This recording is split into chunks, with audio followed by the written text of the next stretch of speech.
Mais quand je ne lui écris pas, il ne m'écrit pas non plus. Si je fais 3 jours de silence, il fait de même. Mais si je lui écris la première, il répond de suite, tata. Oui, ma chérie, hein, tu es dans une relation dans laquelle c'est toi seule, tu es la seule à faire les premiers pas. Hein. C'est-à-dire que tu ne manques jamais à cet homme. Tu sais que si, quand un homme est amoureux, tu vas lui manquer de temps en temps. Il va se demander, oh, ma chérie, elle est où? Ça fait longtemps. Ah, j'ai envie de parler à ma chérie. Et il va t'écrire, d'accord? Parce qu'il a envie de te parler, parce que tu lui manques. Hein? Est-ce que tu as mis un like? Est-ce que tu as partagé?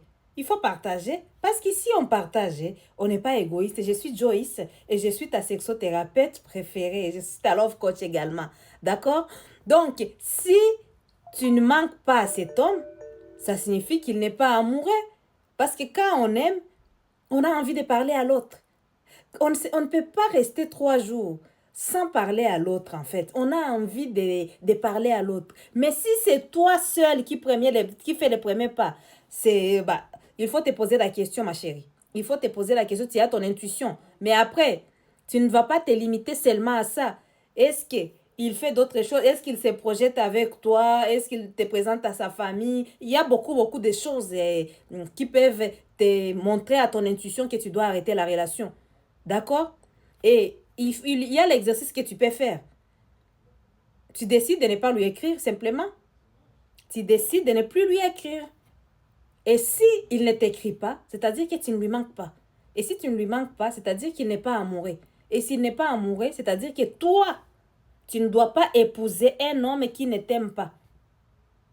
Tu dois épouser un homme qui t'aime plus que toi. C'est-à-dire son amour doit être, c'est lui qui doit aimer plus que toi.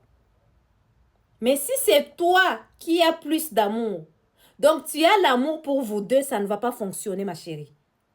Donc arrête de lui écrire, laisse-lui faire les premiers pas. Et s'il ne fait pas les premiers pas, au moins, ça va t'éviter de perdre le temps.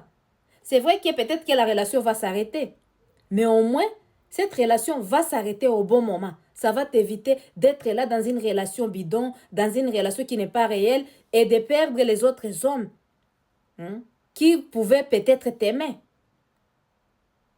Tu vas te concentrer sur une relation qui ne fonctionne pas. D'accord? Donc, plus tu fais les choses rapidement, mieux c'est pour toi. La vérité, elle est difficile à entendre, elle est difficile à voir, mais au moins, elle est là. Et au moins, on a cette vérité. Et surtout quand on l'a avant, c'est encore génial. Donc, tu as ton intuition, ma chérie. Tu es la première, tu fais toujours les premiers pas. Il ne t'écrit jamais les premiers. Est-ce que, dis-moi maintenant, est-ce qu'il t'a présenté à sa famille? Est-ce que, au niveau des cadeaux, comment ça se passe? Tout ça. Est-ce que quand vous parlez, tu te sens à l'aise avec lui? Est-ce qu'il est à l'aise lui aussi? Tout ça. On n'est pas là à quémander l'amour. On est là à chercher un homme qui nous mérite. Un homme qui nous mérite, c'est un homme qui nous aime. Un homme qui nous mérite, c'est un homme qui se projette avec nous. OK? On n'est pas là, on n'a pas peur d'être seul parce qu'il vaut mieux être seul qu'être dans une relation là où on ne nous aime pas. C'est compliqué. D'accord, ma chérie? Je te fais confiance.